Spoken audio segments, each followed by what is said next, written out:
Mm.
Okay, good. All right. So thank you for those who can make it here.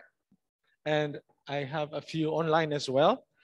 So we have the honor of having two speakers from the Asian Development Bank. And they will be talking about entrepreneurship in the digital age. Okay, so two big words, entrepreneurship, and the other one is the digital age, right? So this somehow will give us a very relevant topic for this time. So two gentlemen who we have, first of all, perhaps here is Dr. Park Dong-gyun, who is economic advisor for strategic knowledge initiatives at the Economic Research and Regional Cooperation Department at ADB, right? Okay, so at the Asian Development Bank. And he has published widely, in many journals, many books. Many of them are policy-oriented topics relevant for our region in Asia, including innovation and entrepreneurship, the topic today, and green growth. He's also the managing editor of the Asian Development Review. And he's accompanied today with Dr. Yotin Jintelak, okay, so who is a senior economist at the research department at ADB. And he has also, of course, working on entrepreneurship in developing Asia, as well as domestic resource mobilization. So both speakers have had many years experience in Asia and in different parts of the world. And I think we look forward to listening to that. Thank you. Thank you very much, Professor Yoon. So let me briefly begin our presentation. So today we will present on the Asian Development Outlook 2022 update. Asian Development Outlook, or ADO, is the Asian Development Bank's annual flagship report published twice a year, once in April, and the update report is published in September.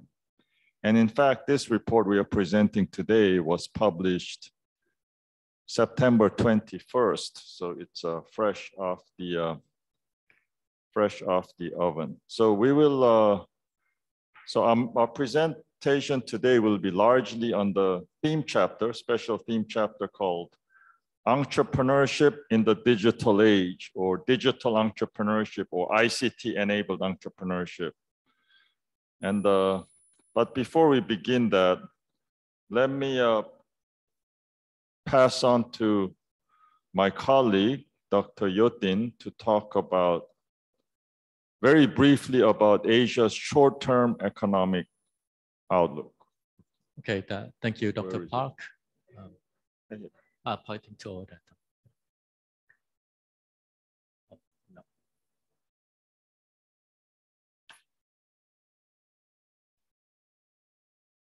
Right. Next. Can we? Okay. Thanks. Yeah, that's fine. Yeah. Thanks, Dr. Parker. Okay, let me briefly talk about our macroeconomic outlook for this year and next year. So 2 weeks ago, we released the annual outlook update for developing economies in Asia. Now, the outlook is that this year, the growth would be slowing down.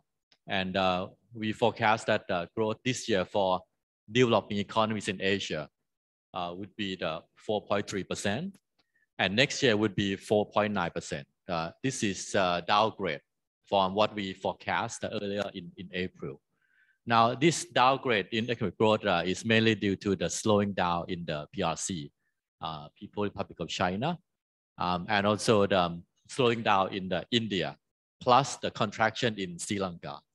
Now, for inflation, although not in this table, but our outlook is that this year will be around 4.5% in Asia, and then about 4% next year, right?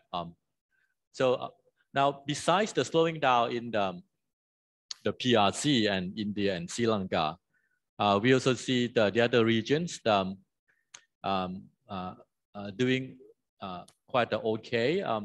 For example, in Southeast Asia, the growth forecast this year is more or less the same as what we did in April. Right? So Southeast Asia is doing reasonably okay. Caucasus and Central Asia happens that they are not badly affected by the Russian invasion of the Ukraine. In fact, some Central Asian economies receive inflows of capital and labor from Russia. Right? And then if we look further to the Pacific, now they start welcoming the tourists back again, Fiji, for example. So yes, so the other part of Asia is doing okay. And in fact, this is the first time in 3 decades that the rest of Asia would be growing faster than China. Yeah. So that's important, right? Okay, now let me pass it back to Dr. Park to talk about our report.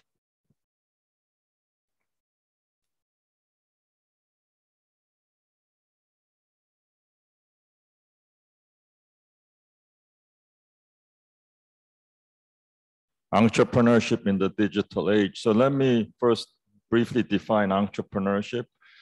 So entrepreneurship refers to the activity of starting and running a business. And why is entrepreneurship important? Because sustained economic growth depends on a vibrant private sector, right? Private sector. If you reach middle income and above, of course, private sector, right, is the main engine of growth. And private sector development, in turn, depends on entrepreneurship and the innovation. And the focus of our study is very much on new businesses. In other words, when we say entrepreneurship refers to the activity of starting and running a business, our focus in our empirical analysis is very much on starting a business, because most of our empirical analysis is on new firms, 42-month or older. Of course, entrepreneurship is a continuum, right? It's a spectrum. You can think of even people like Steve Jobs, right, as an entrepreneur rather than a CEO of Apple, right? Because in the beginning, he was an entrepreneur, right? When he started Apple with his friends, right, in a Southern California garage. So we all know that transformative entrepreneurs, these kind of big thinking, risk-taking, big dreaming entrepreneurs often play a central role in introducing game-changing products, such as personal computers, such as mobile phones, such as smartphones. And more recently, this scientist entrepreneur couple, Ugur Sahin, this guy, Dr. Ugur Sahin and Özlem Türeci of BioNTech, they were the brains behind the Pfizer-BioNTech vaccine, which was one of the world's first safe and effective COVID-19 vaccine. So of course, in successful economies such as Korea, for example, my country, visionary entrepreneurs such as Byung-Chul Lee, right, of Samsung Electronics, the guy who created Samsung Electronics, they play a vital role in the journey from middle income to high income, which is the journey that Thailand, right, is trying to do right now, from upper middle income to high income. And furthermore, there's another reason this topic is very relevant and interesting, because digitalization of the economy during COVID-19, right? People work from home, right, using the internet. And then consumers bought goods and services online, right, using the internet rather than going to physical stores. So this tremendous shift of offline activity to online activity, online economic activity, that opens up a world of opportunities for entrepreneurs. So digital entrepreneurship or ICT-enabled entrepreneurship can therefore become an engine of growth in Asia after COVID-19, in post-pandemic Asia. But the positive impact of entrepreneurship, it extends well beyond just growth, right? Economic growth. It also extends to sustainable development, such as United Nations Sustainable Development. So one example I'd like to mention here is this startup, the Ocean Cleanup. It was founded by a guy who is he's not even 30 right now, right? He's 20-something, Mr. Boyan Slat, last name S-L-A-T, first name B-O-Y-A-N. Boyan Slat of Ocean Cleanup. So he uses very simple physics principles to help clean up the world's oceans and rivers.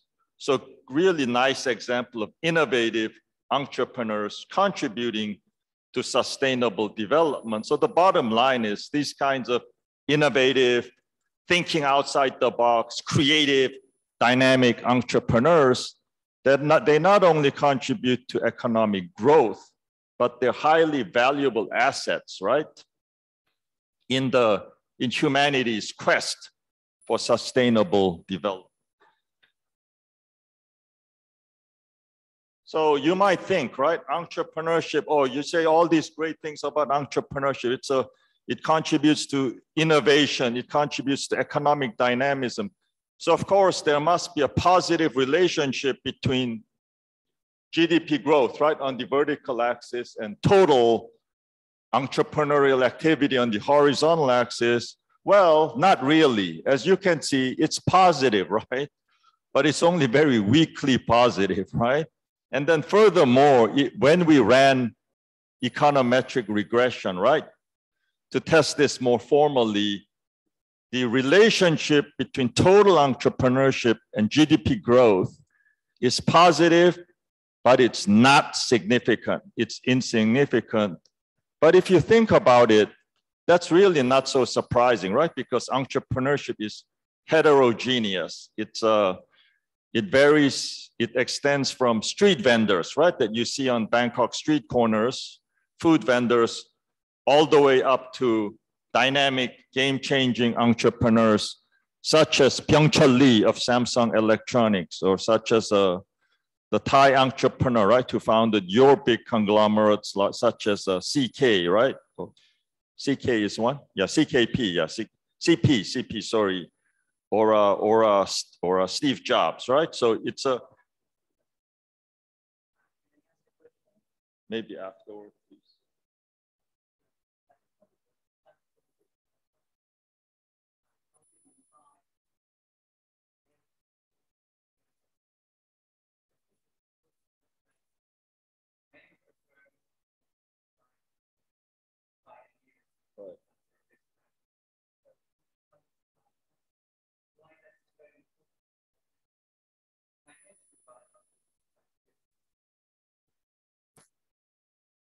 Thanks, that's a very good question. So in the data set that we are using in this report, 42 months old.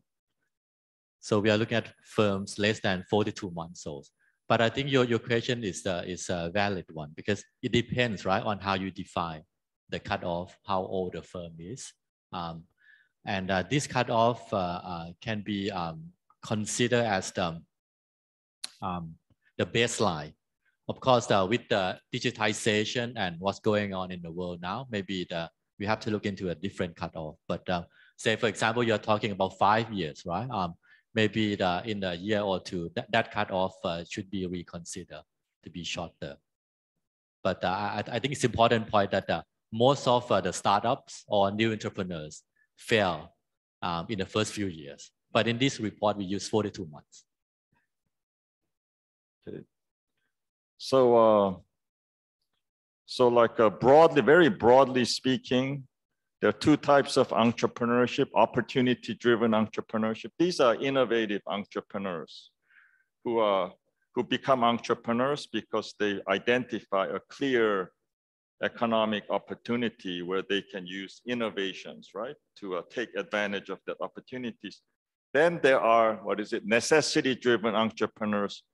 These are people who become entrepreneurs because they have no other economic opportunities. The street vendors, right? In other words, they become entrepreneurs out of sheer economic necessity. And I think it's important, this distinction is important because in this theme chapter, our focus is very much on quality of entrepreneurship, not quantity of entrepreneurship. So if you just look at quantity of entrepreneurs, in other words, you ask people 15 to 64 years old, or, working age population, and then what percent are entrepreneurs or self-employed or have their own business? You know what 2 countries are the highest in the world? Zambia and Peru, right? These are not countries known for their economic dynamism or high economic growth, but that's because that's just a quantitative measure of entrepreneurship. We focus here on entrepreneurs who contribute a lot to innovation, who contribute a lot to job creation, who ultimately contribute a lot to economic growth. So our focus, again, is on quality of entrepreneurship, not on quantity of entrepreneurship. This is not to downplay the importance of self-employed entrepreneurs or micro-entrepreneurs. Of course, they also contribute to the economy. Among others, especially above all, they create jobs. This is not to downplay their contribution or their economic significance, but an important stylized fact of entrepreneurship, as we will see, is that a relatively small minority of entrepreneurships contribute the lion's share, right? The lion's share of the positive economic impact of entrepreneurship. And this is a very good example of that. This is quite dramatic if you think about it. This is based on, what is it? Where is it? Oh, yeah. This is based on a survey of almost 15,000 new businesses in 17 developing Asian countries. And this is the number of jobs they created, right? This is all businesses 42-month-old or younger, so new businesses across 17 developing Asian countries. And look at this. This is really dramatic. This is what I mean when the Steve Jobs or the Jack Ma or the Byung-Chul Lees of the world, they are really important. They contribute disproportionately to the economy. Look, this is only, where is it? 0.4% of the new firms, 0.4% of very successful, very innovative, very productive, very dynamic new businesses. They create almost half, 46% of these new jobs, right? Created by these entrepreneurs. So the point is, not all entrepreneurs are created equal. All entrepreneurs, yes, they contribute to the economy, but some, the few, the highly innovative, dynamic few, the Steve Jobs. Yeah, I'm not a huge fan of Steve Jobs, but since all of you know him, right? They contribute the lion's share of the positive economic impact of entrepreneurship. So with that, let me pass on to my colleague, Dr. Yotin. All right, thank you, Dr. Park. Right, as Dr. Park said, it's the quality, not quantity, right? So to study the entrepreneurship in the digital age across Asia, we need to put some framework onto all the vast amount of information that we can gather. So if you think about digital entrepreneurship or entrepreneurship in the digital age, you can think about the benefits of the ICT and digitization, right? And I think by now it's very obvious to most of us that with the ICT and digitization, we can move a lot of processes in starting the business and running business from the back office to the front office online using technology and applications, be it collecting data, engaging with your suppliers and customers. This can be done online or through the technology, basically, right? So that's a clear benefit of doing entrepreneurship in the digital age. And this process has been being sped up during the COVID-19, right? In the past 2 years, we've seen many new firms and startups spring up using technology to pursue their business. Right, yes, sure. I was wondering how digitalization, which is very important, which might reduce the number of employees that are required to run a business, how does this fit into the previous statistics that you showed, where some companies that hold the lion's share seem to employ many people? So yeah. Can you tell us a little bit more about that? The table, the dramatic table on new job creation shown in the previous slide, that's just entrepreneurs in general. We did not take digitalization into account. We do some additional, as my colleague Yotin, Dr. Yotin will show now, some more specific empirical analysis on ICT and entrepreneurship. Yes, so in the following slides. Yes, you are about 3 or 4 slides ahead, but good point. No worries. Yes, so let's do that. So we apply some framework on both the macro data and the micro data, right? But let's start with the macro data across economies. So when we think about the environment that would support and foster entrepreneurship, digital entrepreneurship, we consider several conditions. As you see in this diagram, we group them into the pillars, 8 pillars. And these 8 pillars covers conditions from the culture, institutions, market conditions, infrastructure, human capital, knowledge, finance, and networking. So these are mainly the pillars or conditions important to the digital entrepreneurship that we'll be looking at. And we'll be looking at this across economies. So we managed to get data for 113 global economies. Not all of them, right? But still 113 is a lot. So we'll be looking at this. And then to put things into the context, we create a new index. And this new index is called the Global Index of Digital Entrepreneurship System, GIDS. Now this index is available online for any of you who are interested. But let us briefly show you a snapshot from this index. So the table you see is a snapshot from this index of 113 economies. This is the top of the crop. So this is the top group in the index of 113 economies. And what do you see? In the top row, that is Singapore. So Singapore is the top of the global index when it comes to the environment for the digital entrepreneurship. And the rest of the table, you may also notice they are from Europe, mostly Europe and North America. Now in this index, because we have 113 economies, 20 of which is from Asia. We managed to get data only for 20 economies from Asia. It happens that Singapore is in the top group, and the rest, for example, South Korea is in the second group, followed by the PRC and Malaysia in the third group. Thailand is in the fourth group, and then most of Asia is in the final group. We can come back to that, but this is just to give you a snapshot of the index that we have, and there's a big gap between the groups. That is another important thing. Yeah, Dr. Park. So we will show Thailand, which most of you are interested in a later slide. So we will clearly show. Right. Yeah. Thanks, Dr. Park.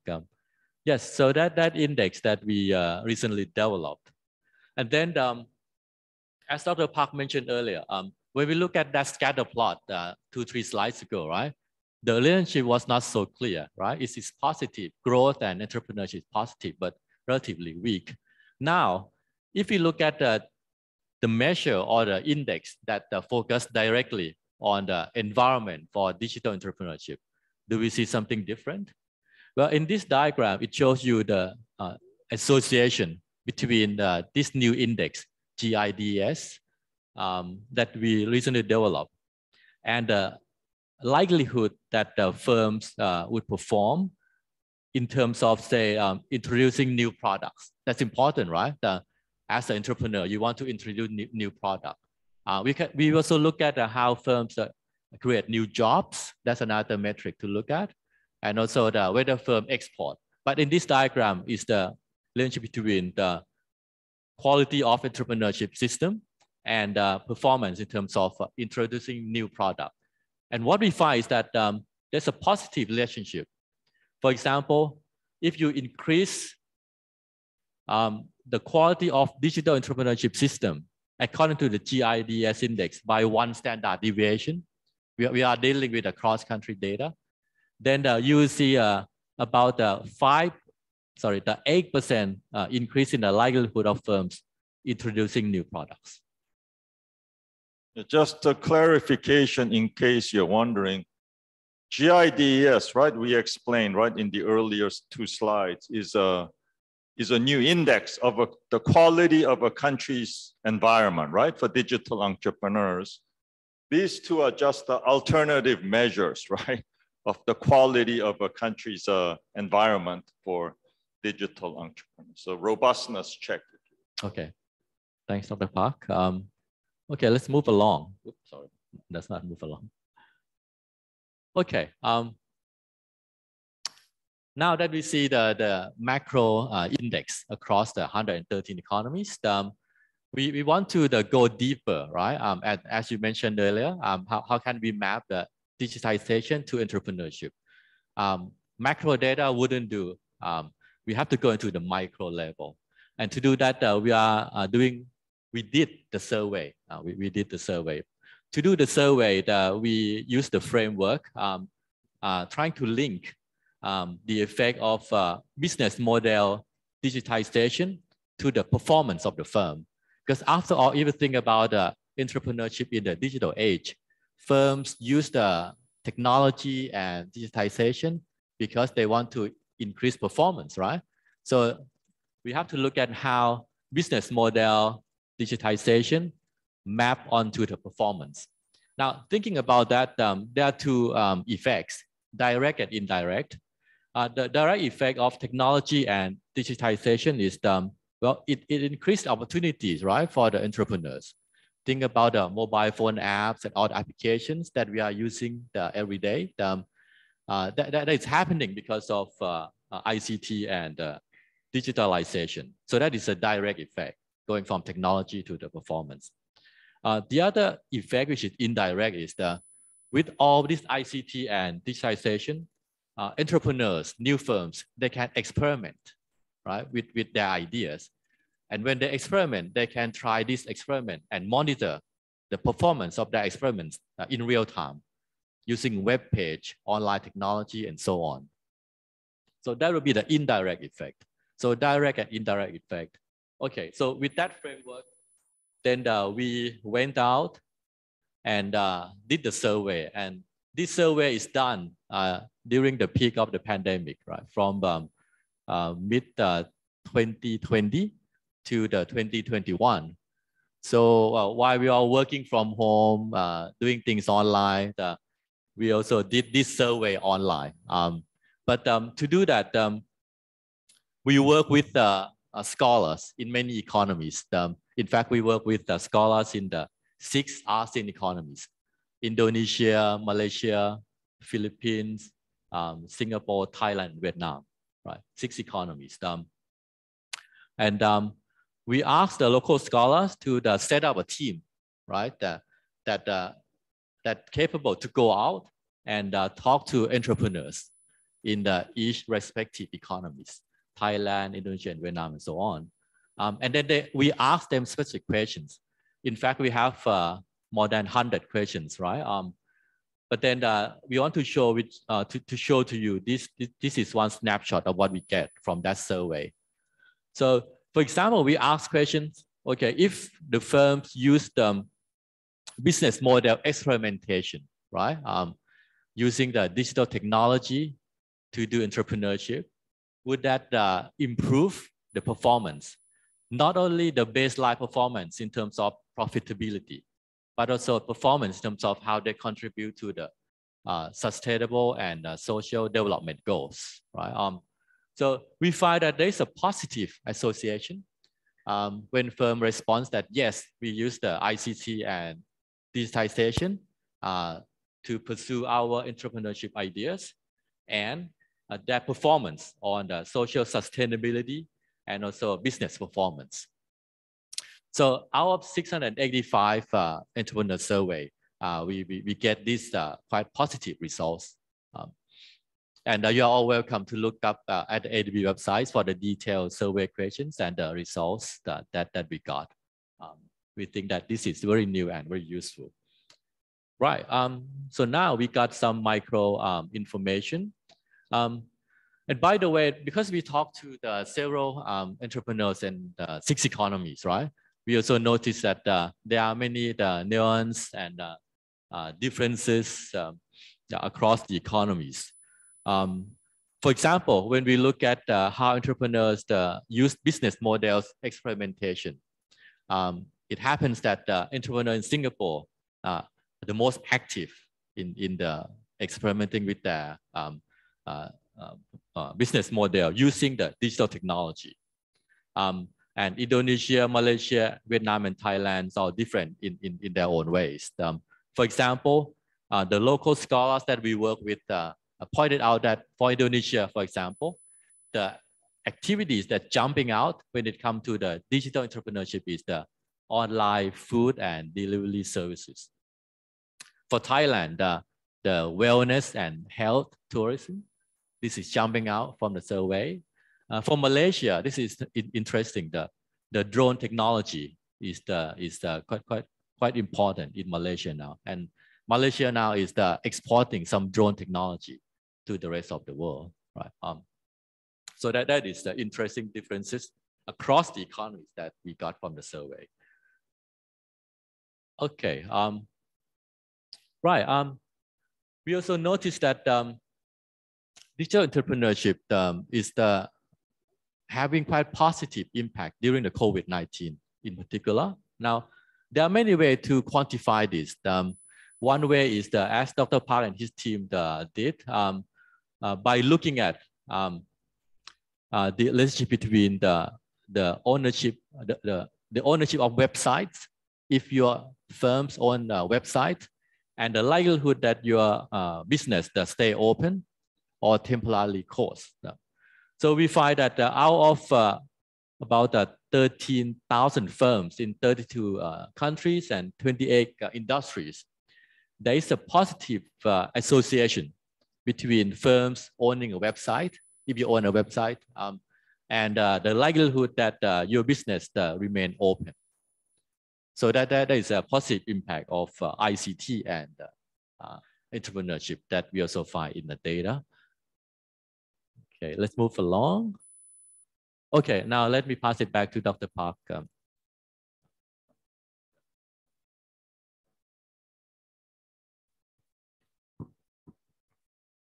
Okay, thank you, Yutin. So let me just go over this part relatively quickly. But before that, let me just very briefly summarize the two types of analysis we did and that Yutin just kindly just now explained. One is the relationship between the quality of a country's environment, right, for digital entrepreneurship and productive entrepreneurship, individual level entrepreneurship, right? Whether that's innovation or job creation or exports, right? And so forth. So it's the relationship between country level conditions for entrepreneurship or environment for entrepreneurship and individual level entrepreneurial activity, productive activity in particular. The second type of analysis that Dr. Yutin just explained is how does ICT or digitalization affect or influence or benefit entrepreneurs themselves? That's basically what we did. And to do that, we created our own data set with the intensive interviews, not done by us, right? But by academics in 6 ASEAN countries, although of course we had the intensive discussions on creating, right, the survey questionnaire, right? So our partner, by the way, for Thailand was a professor at the Chulalongkorn Business School. And of course, the reason that we did this with academics, right, is because academics have RAs, right? This is quite a labor-intensive activity, actually. So anyway, we created this nice data set. But I mean, I'll go over this part very quickly, but I do have to say that this creation of this database is our, even though it's very small contribution to a very big problem in analysis of entrepreneurship. It is this. Entrepreneurship is clearly a very important ingredient, right, of economic growth, right, and development. Nobody, I mean, most reasonable people would agree with that statement. But you know why economists do so little research on entrepreneurship, despite its obvious importance? Because there's no data, there's no good data. Data is simply not there, right? And economists need to have data, right, to run their regressions and do this and that kind of econometric analysis. You know, this red dot is observations belonging to developing Asia countries. Blue dots is observations from rest of the world, but that's not the point. The point is this correlation scatter plot. You know what this is for? This is for 117 countries. for 19 years, 2000 to 2019. So you would expect, right, just intuitively, this scatter plot to be much, much more dense than this, right? But it's only this, because the data is really bad. Even the data used widely by economists, global entrepreneurs. So 117 economies, 2000 to 2019, 20 years, right? You would expect this to be a jungle, right? It's just a forest, and a very thin forest. That's how bad the data is on entrepreneurship. That's why economists, right? Despite the obvious importance of entrepreneurship in economic growth, to me, right? To talk about economic growth without talking about entrepreneurship, right? That's like sandwich without the bread. It's ridiculous. They do so little research on entrepreneurship, despite that, because there's just no good data, no good quality data. So this database of 685 entrepreneurs in 6 ASEAN countries, 100-something here in Thailand included, is our very small contribution to the data, right? Entrepreneurship. Okay, so we looked at the digital ICT or digital technology and entrepreneurship, but let's not forget the basic ingredients of entrepreneurship, basic determinants of entrepreneurship. Of course, digitalization reduces the cost of starting a business, reduces the cost of entrepreneurship. Therefore, in principle, it should catalyze entrepreneurship and entrepreneurial activity. But let's not forget the very basic, the ABCs. I think as this professor said, we all know that most entrepreneurs fail, right? Whether that's 60% or 70% or 80%. That's why most of us, right, don't have, myself included, by the way, don't ever become entrepreneurs, right? We don't start a business because it's highly risky, it's highly uncertain. So digitalization reduces the cost of starting a business, the cost of entrepreneurship, in other words, but it cannot reduce the inherent risk, high uncertainty of entrepreneurship. For that, what do you need? You need something much more basic, right? You need good institutions. You need fewer business registration procedures. You need strong rule of law, for example, strong property rights, lower corruption, and so forth. And you need a financial development, right? Certain level of financial development. So when we run some empirical study, again, based on 200, we did a lot of, Yotin and I and our colleagues did a lot of empirical analysis for this study. 230,000 individuals in 15 DMCs, this is developing member countries. It means, in ADB language, it means developing Asian countries or developing countries of Asia. So as you expect, yes, we find a strong relationship between good institutions and productive entrepreneurship, such as probability of introducing new products. And in particular, we found a very strong relationship between strong rule of law and productive entrepreneurship, right? So one standard deviation, improvement in rule of law associated with 5.4% increase in likelihood of product innovation by a business 42 months or younger.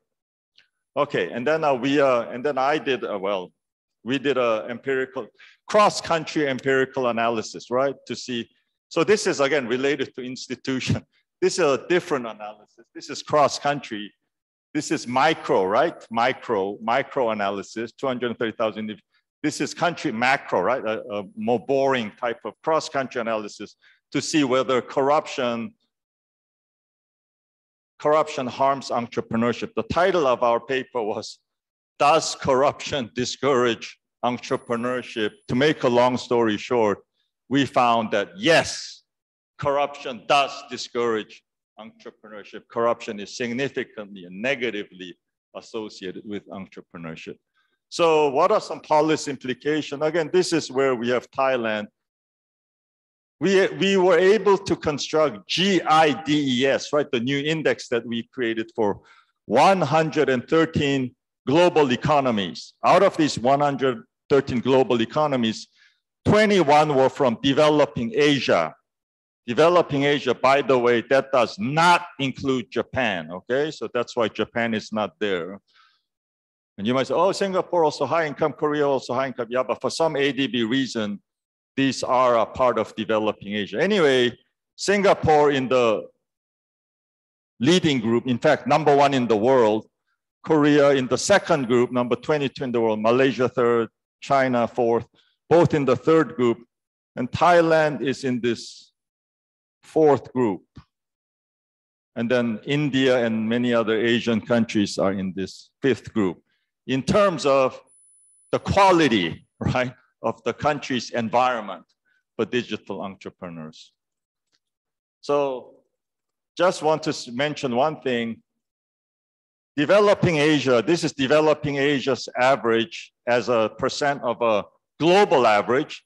So we are almost at global average in terms of physical infrastructure. That makes perfect sense, right? Developing Asia traditionally invests a lot, right, in physical infrastructure. And we are relatively balanced across all these different pillars of digital, of GIDS. But developing Asian countries generally perform poorly on culture and informal institutions. What does this mean?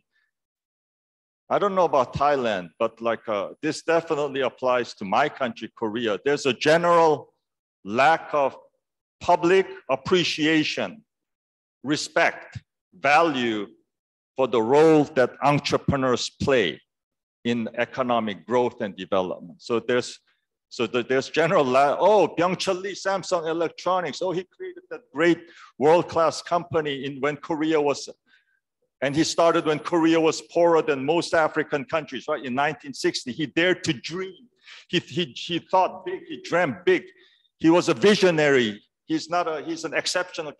All that, there's a general lack of public appreciation for that and how important that is to economic growth and development. Of course, that can be improved by relatively cost-effective measures such as public education. And of course, you can do some more specific things. For example, I understand that Chulalongkorn has some kind of a incubator program, right, for graduates, right? Graduates who want to become entrepreneurs, they help them with some basic skills and so forth, which is a great idea, which is a very cost-effective, right, way of promoting entrepreneurship, especially entrepreneurship among talented individuals, guys who have the potential to create another Apple, to create another Samsung Electronics, right, to create another big company, big, productive, dynamic, innovative company that contributes a lot to the economy. Okay, so let me just conclude by the 3 big messages. Entrepreneurship, not just digital entrepreneurship, but entrepreneurship in general, can be a vital engine of growth and also sustainable development for our region. But not all entrepreneurs are created equal, right? As we noted. Dynamic, innovative, game-changing, big thinking, transformative, visionary entrepreneurs like these guys. This is I think you all know this guy, right? Alibaba, but this is M.R. Narayana of Infosys, right? One of India's big tech companies, IT companies, who innovate, create lots of jobs and propel growth, can really level up the economy, especially country like Thailand needs these guys, right? These kinds of guys, right? To go from upper middle income up to a high income. Of course, policymakers cannot pick these guys or create these guys, right? That's beyond the capability of government bureaucrats.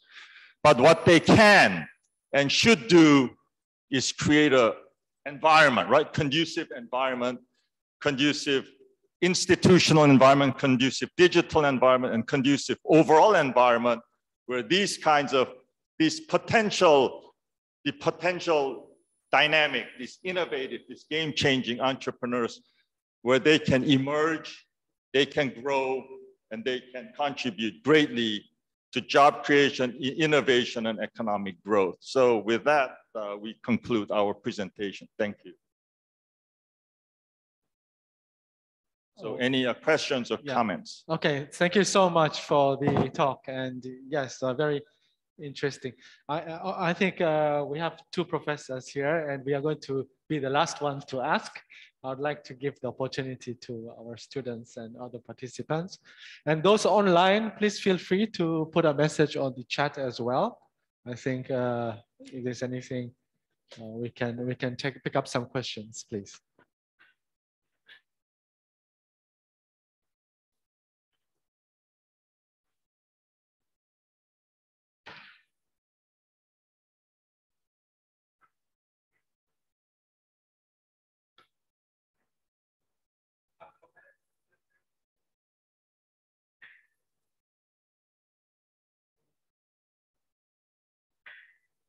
I think there's a question from the participant online.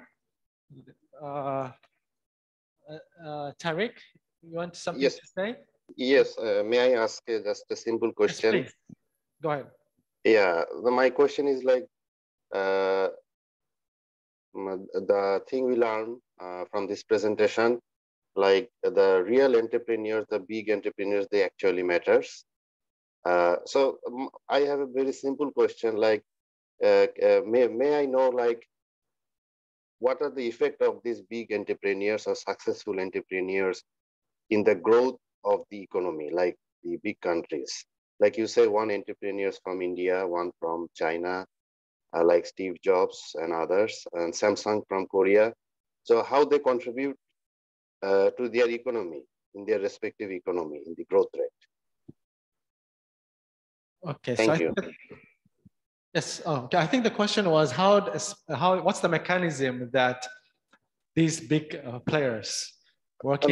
No, my question is like how much actually their contribution in their growth in the respective country. Suppose like India's growth rate is like around 5 to 6%. So how much this big businessman or the big entrepreneur contributing to the economy? So the question is, what would be the conditions for entrepreneurship to contribute to economic growth? Is that right? Actually, that thing I want to know, like as you said in the paper, like there are many entrepreneurs, but actually fact is that the big entrepreneurs and successful entrepreneurs, they actually matters really to push the economy to the next level. So my question is like how much they actually contribute to the country's growth rate? Is there any data, something like that? Okay, I think I get the question. Okay. I think it's a combination, right? As our studies has shown, it's a combination of many conditions, going from infrastructure to institution and culture, right? So that is at the broader level. Now, if we go deeper into the nature and context of entrepreneurship, you may recall that Dr. Park mentioned at the beginning, right? There are different types of entrepreneurs. Some of them are high potential, innovative, and they're going after the opportunity. The other is the entrepreneurs who are doing entrepreneurship out of necessity. So some call it necessity-based entrepreneurship, right? So there are two types. Now, the distinction is not entirely black and white, because some of them may start off as a highly productive opportunity-based entrepreneurship, right? And they become successful or fail, who knows, right? But some of them may start off as a small entrepreneur based on necessity, but then over time they gain the skills and knowledge, and then they become the more innovative and highly productive. So this is depend on the context of the economy. Now, if you go back to the data, though, the data that we shown earlier, in the scatter plot that Dr. Park shows them, that there's a positive relationship between the entrepreneurship and growth is positive, but relatively weak. And then he mentioned that, well, partly this is because there are two types of entrepreneurs, the opportunity-driven entrepreneur and necessity-driven entrepreneurs. We also found in the data, which is in the background paper posted on the ADB website, that for the manufacturing economies, the economies that exporting a lot of manufacturers, there's a stronger positive relationship between the opportunity-driven entrepreneurs and economic growth. Now, for the service economy, things may look different, right? So I think the bottom line is that when we think about entrepreneurship and growth, there are many factors that we have to look into, and so it depends on the context of the economies, right?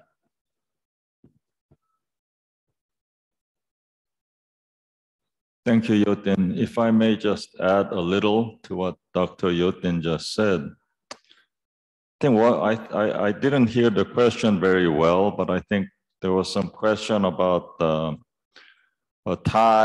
Korean or a Chinese entrepreneur comes to Thailand and sets up a startup and it becomes successful. Of course, that contributes to Thailand's economic dynamism and growth, just as if a Thai entrepreneur, right, went to Korea and China and set up a successful startup, that would obviously contribute to Korea and Thailand's and China's economic growth and dynamism.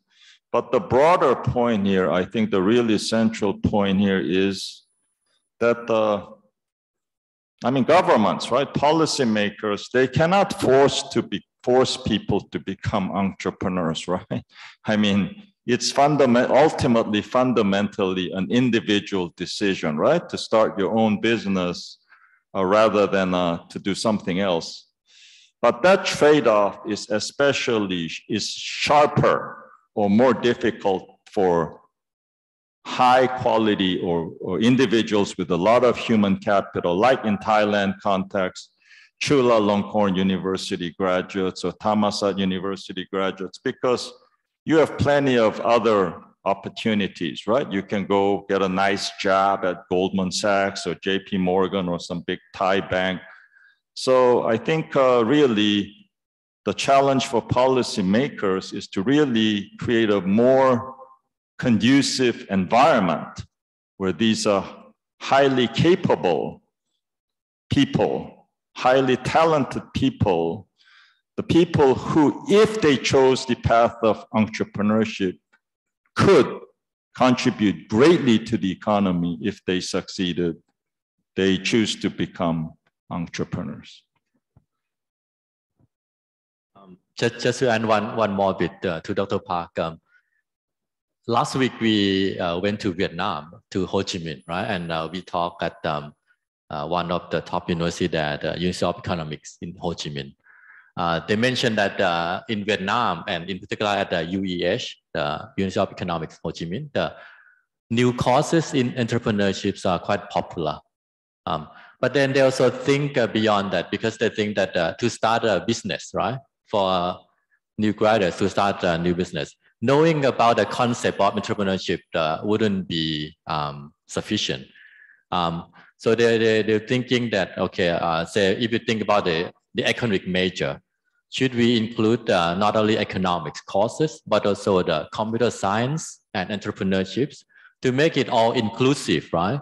So that toward the end of the 4 years, students with potential, they know sufficiently to kick off their pursuit for the startup or entrepreneurship.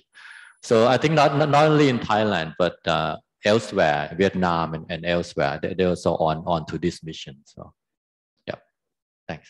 Thank you. Any other questions from the floor, perhaps? Go on. Yeah, go ahead.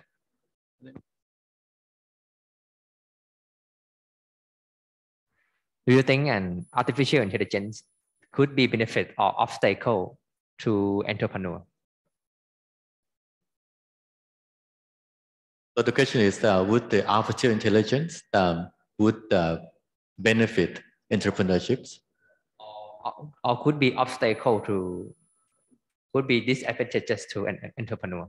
Yes, of course. It could be an unemployment that is in the future, that an artificial intelligence could replace and many works from entrepreneur. I think my answer is yes, and it will change the nature of work in the future, as you mentioned. Now, if we look at the data and the study in our report, in our surveys that we interview entrepreneurs, we also ask questions whether the firms use the AI and the blockchain technology and so on or not. Now, it turns out that the majority of firms that we talk to, they use the digitization, yes, but when it comes to the AI and blockchain and things like that, they are not up to speed yet. I think one thing is because the cost of using those technology can be quite high, right? If you start off a new startup by your own, it depends on how you get your funding and so on. And whether you can use those technology right away, it's not clear from our surveys. But I think as they grow and as they develop their business model, I think those technology, AI, blockchain, and others could become one of the consideration. But I totally agree with you that going forward, this technology would have some quite significant impact on the way we work and the way we do business. Right? Is that answering your question? Yeah, that's my question. But I think as like entrepreneur, right? Elon Musk, that he have a big team. He have a really this kind of energetics entrepreneur. So I think Elon Musk and Steve Jobs have a similar characteristics that someday Elon Musk could transform many things, that they connect between human and digital. And this could be this message to another or other entrepreneur to compete with him. Yeah. Yes, I agree with you. I think that again, that AI, blockchain, and all this technology would be important. But I think the process may not be so gradual or easy to forecast.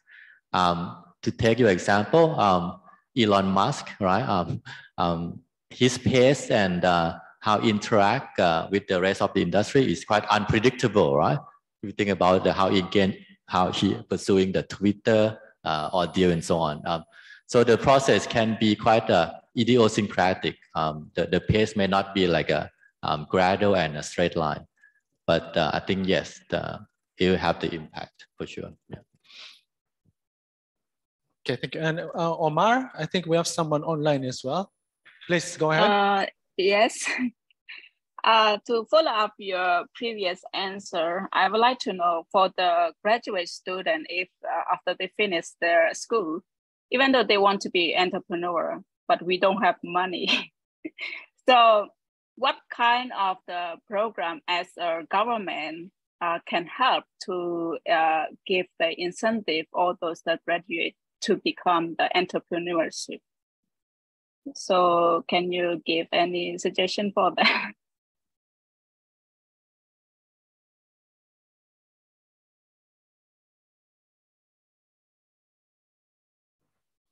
I think one of our empirical results, right? Empirical analysis showed that indeed financial development, right? In other words, how developed the country's financial system has a big positive impact on entrepreneurship.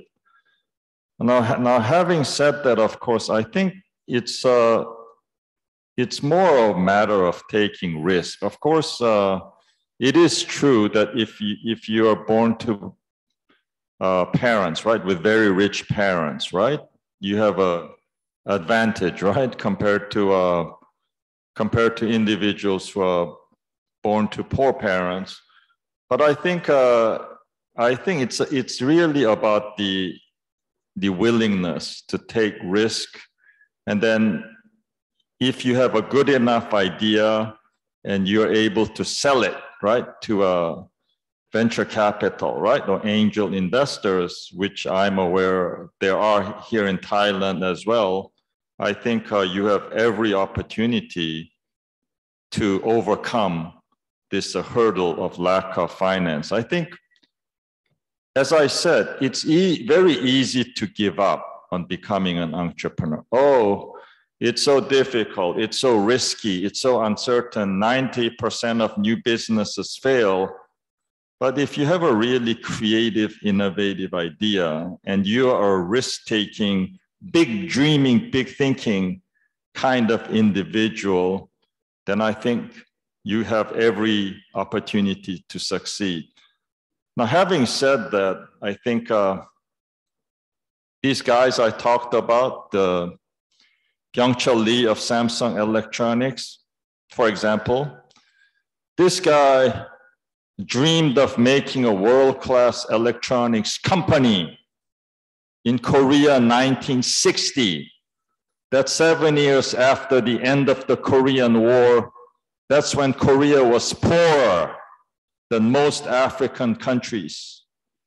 So I don't think his ability, right, to make that world-class company, which contributed greatly to our journey from upper middle income to high income, that was a matter of his having an access to a lot of funding. I think that was more of having a vision, having an innovative, creative, dynamic mind, and being a risk taker and pushing through with that vision. So perhaps I'm being a little slightly optimistic, but I think it's important to have this entrepreneurial mindset and to push through rather than use all these different barriers as excuses or as justifications. I'm not going to say excuses because it's ultimately up to the individual. And who am I to say, oh, you should be an entrepreneur, to become an entrepreneur or to take the safe, easy way out and work for Goldman Sachs or for some big Thai bank or something like that. Yes, maybe I can add a bit on what Dr. Park just said. And then if we look at government policy, right, that's a question, how the government can help in terms of the funding. I think the government's help can be direct and indirect, right? Maybe I can start with the indirect first. The indirect way is the government can interact with the private sector. In Thailand, for example, I think the private sector is quite active. They try to help with the startup, being the incubator or accelerator. Now, am I correct that firms like in Thailand are SCG, right? They're quite active in the business startup, right? And True and or even big banks like SCB, they're also quite active, right? In terms of contributing to the startup communities. So I think the government can indirectly work with the private sector. And therefore the funding can come from that indirect channel by working with the private sector. The other way the government can help indirectly is when it comes to the new business and startup, as you mentioned, AI and data are quite important. And in Thailand, for example, the government has a lot of data, right? GPS data or the administrative data, payment data. For example, just recently, I talked to the Government Big Data Institute. You probably heard of this new institute, right? And they have lots of data and they're doing all fascinating works, getting all the very micro detail level data. Now, if you're starting a new business, right, you want to know where your customers are, where the business opportunities, and so on. So this new micro level data that the government already has can help, correct? For example, now the government big data is still looking at tourism in Phuket. They have a Phuket Sandbox project. And they have lots of data about the patterns of tourists in Phuket. So if you want to start a new business, it could be the digital startup focusing on the health and tourism in Phuket, right? And now tourists start coming back. It will be useful to have that kind of micro level data. So I think that would be the indirect way that the government can help, right? Now, for the direct way that the government can help in terms of the funding, it could be in terms of subsidy, right? But subsidies and taxes, the incentives, all this, you have to understand also that the government also has its own objectives. For example, if the government wants to help with the new firms and startups, it probably has to align with the government goals on many other dimensions. For example, recently we talked to the academics in Vietnam, right, about how the government in Vietnam is now using the tax incentives to attract new graduates and new firms, new startups to move to the countryside so that Hanoi and Ho Chi Minh are not too crowded and concentrated. And that is nothing new from what I understand. China also try to fix the youth unemployment problem that is quite a big issue in China now by offering incentives for the new graduates to move to the countryside and starting new business so that they are not just crowding in Beijing and Shanghai, couldn't find jobs. Why don't go to the countryside, starting new business with some new government tax incentives? So yeah, the government can help with the funding and how to start the business beyond what Dr. Park said, directly and indirectly. Well, sorry, just to continue, I think it's probably not a good idea, right, for government to provide direct funding, because government cannot pick, government bureaucrats sitting in their offices in Bangkok or Beijing or Seoul or whatnot, they cannot pick winners, right? They're not, that's beyond their capability. So direct funding, probably not a good idea. What the government can and should do is, number one, foster financial development. For example, where venture capital industry is underdeveloped, certainly, right, the government can do things to create, right, or foster or promote a more vibrant venture capital industry that provides funding to that identifies and provides funding to promising startups. And secondly, also, I think it's important to create a good, strong competition policy, because in the case of Korea, we really don't have a strong IPO market, okay? And then, you know what the IPO market is in Korea for these young startups? And then please also note, in the digital age, if you just have a great idea, great innovative idea, that will can make you a very successful entrepreneur, right? A rich entrepreneur, successful entrepreneur. Because we don't have a very strong IPO market, Korea's IPO market is in effect Samsung Electronics, okay? So they buy the startup. But of course, to get a fair price, right? You need strong competition policy, right? Otherwise, Samsung will buy an idea that's worth $1 billion for just $100 million, right? And that's not productive. That's not efficient. That's not fair. So there are many things government can do, but it's not direct funding. It's to create a more conducive environment for private sector funding to flow more smoothly and efficiently to promising startups. Okay, so let's take one more question from the Zoom. This is from Sunil, Sunil. Reading the question, let me read it. It says, is there any evidence of learning between the necessity-driven entrepreneurs and the opportunity-driven entrepreneurs? So is there a connection between the two? So we know whether there's some kind of interaction between the necessity-driven and opportunity-driven ones, and what could policymakers do to help transfer knowledge from the knowledge or technology from the opportunity to the necessity-driven ones? Well, Well, I think the two are fundamentally different types of entrepreneurs. And even those two are very broad, rough dichotomy. There's like a 1,000 shades, and we are basically making 1,000 shades into 2 shades. So that dichotomy is kind of artificial. It's just so that you understand what we are talking about, right? You're talking about street vendors against Steve Jobs. But I think as a, I mean the key, and I think it's important to note that the distinction between these different types of entrepreneurs is not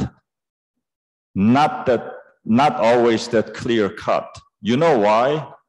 Because even a pad thai vendor on a Sukhumvit street corner, what does he or she have to do to survive? She has to innovate, right? She has to produce a better quality pad thai just to survive. The essence of competition, the essence of entrepreneurship, all entrepreneurship, whether necessity or opportunity or driven or whatever, right?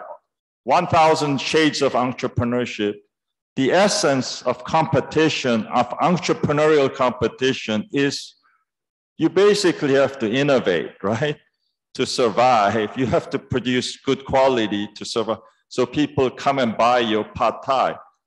Now, as Dr. Yotin indicated earlier, some entrepreneurs who start out as a necessity-driven, so let's just say so-called necessity-driven entrepreneurs, they eventually become highly successful, dynamic, innovative entrepreneurs. For example, I know many of you have Netflix, right? Netflix, did you watch this excellent show called Street Food Asia, right? Street Food Asia. And to me, that show was not about food, forget food, although I like food. It was about entrepreneurship. All the main characters in that Street Food Asia, they suffered some big problems. Their houses burned down, right? Or their husband ran away, or this or that, right? But then in the case of, for example, in the case of Bangkok, they showed this lady, right? Yotin, what's the name? This. So of course you could say she could start out as a necessity-driven entrepreneur who became, innovative or opportunity-driven, because she developed a new product, right? This omelet, crab omelet, or whatever it is that she created. So I think, again, the key really is that all entrepreneurs are innovators, but of course, it's a big matter of degree, right? Yes, Dr. Park, thanks. Now, but if we look at the report and the data that we have to answer that question, I think it's a good question, but we haven't looked at that quantitatively yet. That is, if the question is how entrepreneurs transition from being necessity-driven to opportunity-driven, we haven't addressed that with data empirically yet. So I think that is a good question. But as Dr. Park said, it's not just about the quantitative aspect that we have to think about, but also how the other contexts and conditions affect the transition.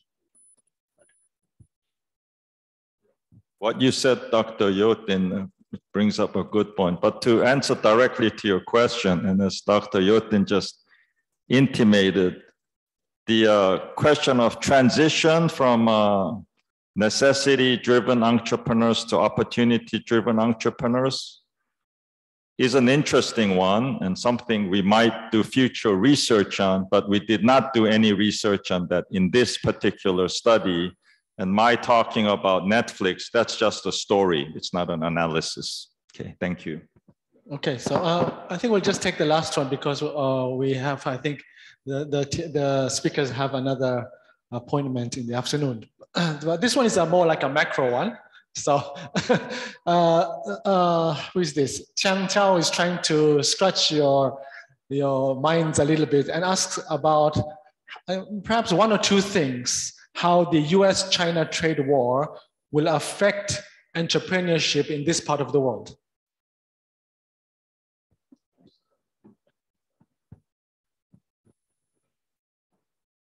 I think Yotin will answer your question, but I just want to take this opportunity to talk about something not directly related to the question, but something I find really interesting. You know what's interesting about the US-China trade war and in general, very bad relationship? Because they have very bad relationship. Of course, that has a negative impact on rest of Asia, right? Including Thailand, including Korea, including all other. The funny thing is, to me, as a really guy who is passionate about entrepreneurship, America and China are probably the world's two most entrepreneurial countries. I mean, like China, like they had this McKinsey, McKinsey survey, right, of university graduates, top university graduates in 3 East Asian countries: Korea, China, Japan. China is like a Beijing University, Tsinghua, Fudan, so forth. Korea is Seoul National Yonsei Korea University, so forth. Japan is Tokyo University, Keio, Waseda, so forth. The question was a simple one to graduating students. Do you want to start your own business? Okay, let me start with Korea, 8%. Not very good. How about Japan? Would you guess higher or lower? It's lower, of course. Japan is very un-entrepreneurial. China was something like 72%, which is personally, I'm very optimistic about China's long-term future. And to me, in that sense, China is very similar to America, despite their bad relations. Okay, now, please directly answer the question. No, that's important question, but first I would qualify that that's somewhat beyond the scope of our report. But to address that in some way, I think the tension between the US and China is not only about trade, it's about many other dimensions, right? Political tension and trade tension, all these intertwined. Just to give you 1 or 2 examples, I work in New Zealand. And New Zealand, for the past decade, depends a lot on students from China. But then the enrollment of students from China fading out really quickly when the tension between the US, China, and also Australia started. So now the number of students going to Australia and New Zealand dropped quite a lot due to the visa problem, among others, and COVID-19 pandemic didn't help, right? Because you know what happened during the COVID-19 pandemic. The students find it difficult to study overseas. So for the past decade or so, when New Zealand and Australia depends a lot on talents, labor force, and capital flows, including startups from the PRC China. And that helps a lot with the growth in New Zealand and Australia. But one can expect that if this downward trend is not reversed, we will see that is the effect of tension between the China, US, and the Western world on the entrepreneurship. So that is one. The other one that I think perhaps closer to you is the tension in terms of technology, right? Some of you probably use the Huawei phone and tablet, right? And just recently, right? Not recently, maybe a year or more ago, the Google apps no longer features on the Huawei phone, right? And just like that, I think it affects a lot of people's choice when it comes to whether you're gonna use the Apple or Huawei or Samsung, right? And if you are going to develop your apps, mobile phone apps, or if you want to start new business, then this would be one factor already, right?